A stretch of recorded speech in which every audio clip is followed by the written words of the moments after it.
அவர் உலகம் முழுதும் உள்ள மனிதர்களுக்கு சொன்னார். அவர் மாமனிதர் சொன்னார், நான் எளியவன், அதனால் தமிழ்நாட்டில் சொல்லுகிறேன், இந்தியாவெங்கும் வேண்டும் என்று சொல்லுகிறேன்.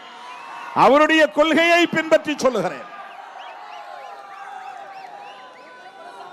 எந்த மகானும் மதுவை ஆதரித்ததில்லை. பகவான் புத்தர் மட்டுமல்ல, இயேசு பெருமான் மதுவை ஆதரித்ததில்லை.